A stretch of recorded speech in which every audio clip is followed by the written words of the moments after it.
bien sur Sud Radio, il est 8h moins le quart et on accueille notre invitée Yaël Braun-Pivet qui est députée LREM des Yvelines et présidente de la commission des lois. Bonjour. Bonjour. Bonjour Yaël Braun-Pivet.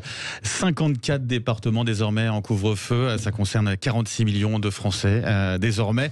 Jean Castex l'affirmait hier, la situation est grave, la deuxième vague est là. Cet élargissement du couvre-feu, c'est la toute dernière étape finalement avant le reconfinement ? On n'en sait rien. On n'en sait rien parce que effectivement la situation est grave et elle est surtout très évolutive. Donc ce que l'on espère, c'est que les mesures de couvre-feu produisent leur effet. Hier, en commission des lois, Olivier Véran nous a dit, en gros, des mesures de couvre-feu, ça met entre 15 et 18 jours à produire leurs effets au niveau de l'épidémie. Donc il faut attendre. Si effectivement, ce qui fait que là, on ne sait pas encore pour Marseille, Aix ou Paris, par exemple, si ça a marché. Exactement. Donc si le couvre-feu marche et qu'effectivement, dans 18 jours, en gros, les chiffres baissent, les contaminations baissent, on pourra espérer avoir endigué cette deuxième vague en termes vraiment de pic. Mais si les chiffres se dégradent encore, il faudra effectivement que le gouvernement envisage d'autres mesures. Ce qui est fondamental, c'est qu'il faut endiguer cette deuxième vague. C'est-à-dire qu'il y a encore beaucoup d'incertitudes. Est-ce qu'il ne fallait pas justement reconfiner d'abord pour protéger la période de Noël, des fêtes de Noël, que ce soit pour les commerçants, pour les familles aussi, qui espèrent à ce moment-là pouvoir en profiter ? Je crois pas. Je crois que il faut prendre les mesures au bon moment. Et c'est ce que nous faisons. Il ne faut pas surréagir non plus. Là, on a vraiment une mesure qui est prise en fonction de la situation sanitaire. Mais encore une fois, le ministre de la Santé l'a indiqué, le Premier ministre également, il ne faut rien s'interdire et il faut surtout être extrêmement vigilant, s'adapter et réagir immédiatement. Et là, on a vraiment un gouvernement qui est, je pense, très bien à la manœuvre et un Parlement qui est disponible. Hier, nous étions en commission toute la journée pour parler état d'urgence sanitaire. Ça fait 5 fois que nous nous réunissons sur ce sujet. Donc, nous sommes disponibles pour réagir le cas échéant.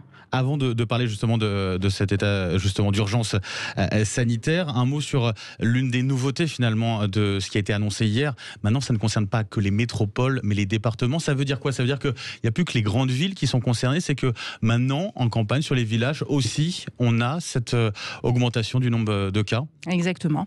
Ça dépend des zones géographiques et on voit bien finalement que les métropoles, et c'est bien normal, ne sont pas complètement étanches. Les gens circulent sur des départements, sur des zones géographiques, sur des bassins de vie finalement. Et donc ce sont les grands bassins de vie qui sont touchés et donc pour lesquels il faut avoir des mesures extrêmement fermes. Yaël Braun-Pivet, vous parliez de cette question de l'état d'urgence sanitaire. Vous discutez en commission des lois pour une prolongation jusqu'au 16 février.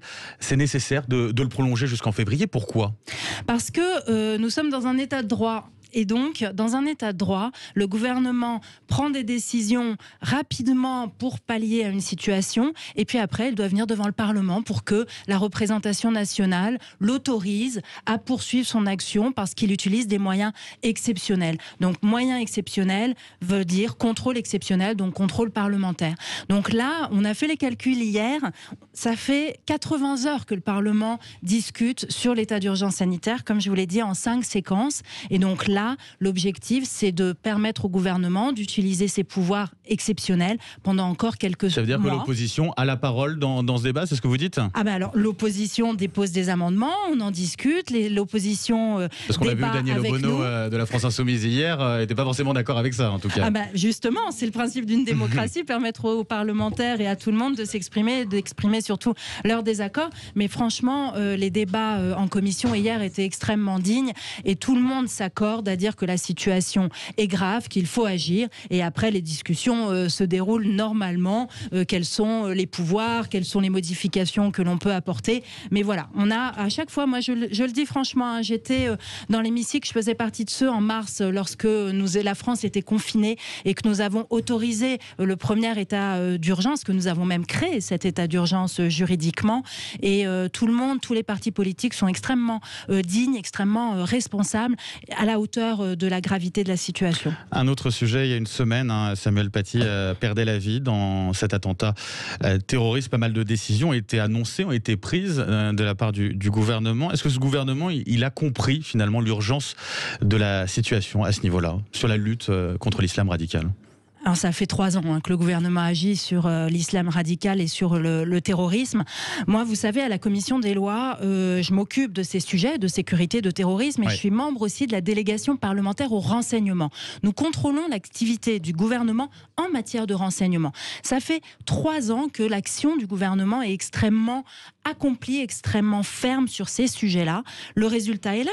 On a des dizaines d'attentats qui ont été déjoués, des centaines d'islamistes radicaux qui ont été expulsés. On a des fermetures régulières de lieux de culte, de lieux où il y a des prédicateurs. Donc nous agissons. Mais on voit la difficulté, par exemple, quand on annonce, quand on demande en tout cas la dissolution du CCIF ou de l'association Barka City, on a l'impression que justement on n'a pas les moyens de le faire.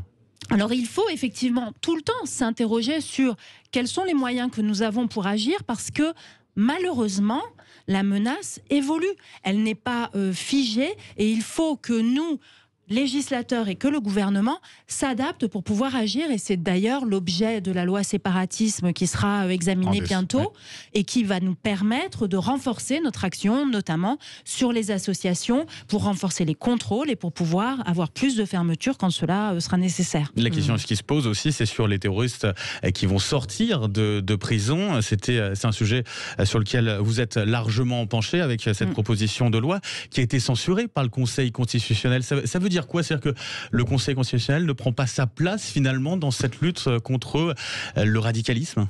Alors c'est compliqué, vous l'avez rappelé, moi j'ai porté une loi parce que le procureur national antiterroriste, les services de renseignement, les personnes en prison me disaient depuis 3 ans, il y a un danger majeur, ce sont ces sortants de prison. Donc nous avons pris nos responsabilités. Le Conseil constitutionnel, lui, a été juge, il est juge de la nécessité d'une mesure, de sa proportionnalité.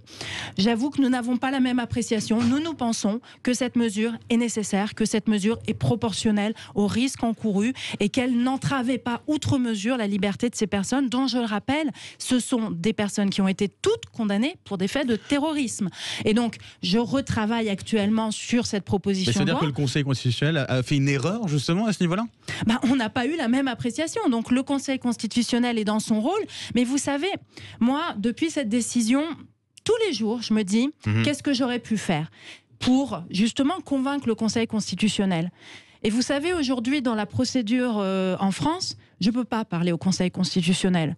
C'est le seul endroit où les parlementaires ne peuvent pas aller défendre leur texte. Moi, j'avais défendu mon texte au Conseil d'État, puisqu'on avait demandé l'avis du Conseil d'État qui nous a validé le texte avec des modifications que l'on a adoptées.